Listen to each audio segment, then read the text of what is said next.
نحمده ونصلي على رسوله الكريم بسم اللہ الرحمن الرحیم۔ صرف 5 منٹ کا مدرسہ قرآن و حدیث کی روشنی میں 27 شوال المکرم۔ نمبر 1، اسلامی تاریخ۔ ام المؤمنین حضرت سودہ رضی اللہ عنہ، حضرت سودہ بنت زمعہ رضی اللہ عنہ قریش کے مشہور قبیلے عامر بن لوی سے تعلق رکھتی تھیں۔ ان کا پہلا نکاح حضرت سکران بن عمر رضی اللہ عنہ سے ہوا۔ وہ نبوت کے شروع زمانے میں ہی مسلمان ہو گئی تھی۔ حبشہ کی طرف دوسری مرتبہ ہجرت کرنے والوں میں یہ بھی اپنے شوہر کے ساتھ شامل تھیں۔ ان سے عبد الرحمن نامی ایک لڑکا پیدا ہوا۔ پھر کئی سال بعد مکہ لوٹیں تو ان کے شوہر کا انتقال ہو گیا۔ حضور صلی اللہ علیہ وسلم نے حضرت خدیجہ رضی اللہ عنہا کی وفات کے بعد سن 10 نبوی میں حضرت سودہ رضی اللہ عنہا سے نکاح فرمایا، لیکن ان سے کوئی اولاد نہیں ہوئی۔ وہ سخاوت و فیاضی میں ممتاز مقام رکھتی تھیں۔ حضرت عمر رضی اللہ عنہ نے ان کے پاس درہموں سے بھری ایک تھیلی بھیجی تو ام المؤمنین حضرت سودہ رضی اللہ عنہا نے اسی وقت سب کو تقسیم کر دیا۔ اطاعت و فرمانبرداری کا یہ حال تھا کہ حجۃ الوداع کے موقع پر رسول اللہ صلی اللہ علیہ وسلم نے اپنی تمام بیویوں کو مخاطب کر کے فرمایا، تم میرے بعد گھر میں بیٹھے رہنا۔ چنانچہ وہ اس حکم پر شدت سے عمل کرتی ہوئی فرماتی تھی کہ میں حج و عمرہ کر چکی ہوں، اب اللہ اور اس کے رسول کے حکم کے مطابق گھر میں بیٹھی رہوں گی۔ ان سے کچھ احادیث بھی مروی ہیں۔ انہوں نے حضرت عمر رضی اللہ عنہ کے دور خلافت میں ذی الحجہ سن 23 ہجری میں مدینہ منورہ میں وفات پائی۔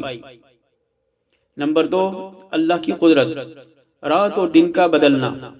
جب سے دنیا آباد ہے اس وقت سے لے کر آج تک دن اور رات اپنے متعینہ وقت پر بدلتے رہتے ہیں۔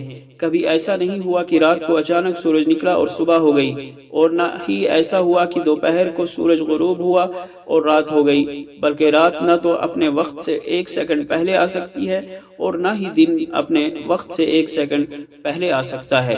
یہ سارا غیبی نظام صرف اللہ ہی اپنی قدرت سے چلا رہا ہے۔ نمبر 3، ایک فرض کے بارے میں، وقت ہونے پر نماز۔ اللہ تعالیٰ ارشاد فرماتے ہیں، بے شک نماز مسلمانوں پر اپنے مقررہ وقتوں پر فرض ہے۔ فائدہ، ہر نماز کا ایک وقت مقرر ہے، اس وقت کی پابندی ہر مسلمان پر فرض ہے۔ وقت سے پہلے نماز درست نہیں ہوتی اور وقت ختم ہونے کے بعد نماز قضا ہو جاتی ہے۔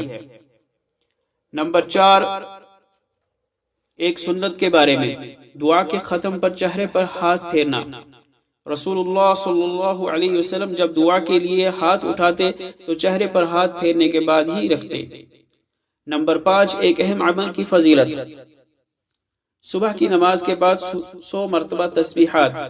رسول اللہ صلی اللہ علیہ وسلم نے فرمایا، جو شخص صبح کی نماز کے بعد 100 مرتبہ تسبیح یعنی سبحان اللہ اور 100 مرتبہ تحلیل یعنی لا الہ الا اللہ پڑھے گا تو اس کے گناہ معاف کر دیے جائیں گے، چاہے اس کے گناہ سمندر کے جھاگ کے برابر ہوں۔ نمبر 6، ایک گناہ کے بارے میں، شبہات سے بچنا۔ رسول اللہ صلی اللہ علیہ وسلم نے ارشاد فرمایا، حلال بھی واضح ہے اور حرام بھی واضح ہے، اور دونوں کے درمیان مشتبہ چیزیں ہیں جن کا حکم اکثر لوگ نہیں جانتے، لہٰذا جو مشتبہ چیزوں سے بچ گیا اس نے اپنے دین اور آبرو کو مکمل کر لیا، اور جو مشتبہ چیز میں جا پڑا تو حرام میں بھی جا پڑا۔ نمبر 7، دنیا کے بارے میں، کیا تم دنیاوی زندگی پر مطمئن ہو؟ اللہ تعالیٰ کا ارشاد ہے، اے ایمان والو، تمہیں کیا ہو گیا ہے کہ جب تم سے کہا گیا کہ اللہ کے راستے میں جہاد کے لیے کوچ کرو تو تم بوجھل ہو کر زمین سے لگ گئے، یعنی اللہ کے راستے میں جانے سے رک گئے۔ کیا تم آخرت کے مقابلے میں دنیاوی زندگی پر راضی ہو چکے ہو؟ اگر ایسا ہے تو یاد رکھو کہ دنیاوی زندگی کا مزہ آخرت کے مقابلے میں کچھ بھی نہیں مگر بہت تھوڑا۔ نمبر 8، آخرت کے بارے میں، موت کے وقت کی کیفیت۔ اللہ تعالیٰ فرماتا ہے، خبردار جب جان ہنسلیوں تک پہنچ جائے گی اور تیمارداروں کی طرف سے کہا جائے گا کہ ہے کوئی جھاڑ پھونک کرنے والا، اور انسان سمجھ جائے گا کہ جدائی کا وقت آ گیا ہے اور پنڈلی سے پنڈلی لپٹ جائے گی، تو اس دن تمہارے پروردگار کی طرف روانگی ہوگی۔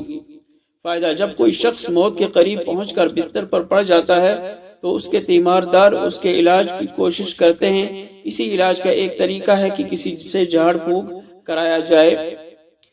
نزع کی حالت میں جو تکلیف ہوتی ہے اس میں بسا اوقات مریض اپنی دونوں پنڈلیوں کو ملا دیتا ہے، حدیث میں اسی کی طرف اشارہ ہے۔ نمبر 9، طب نبوی سے علاج، ناک میں دوا ڈالنے کے ذریعے علاج۔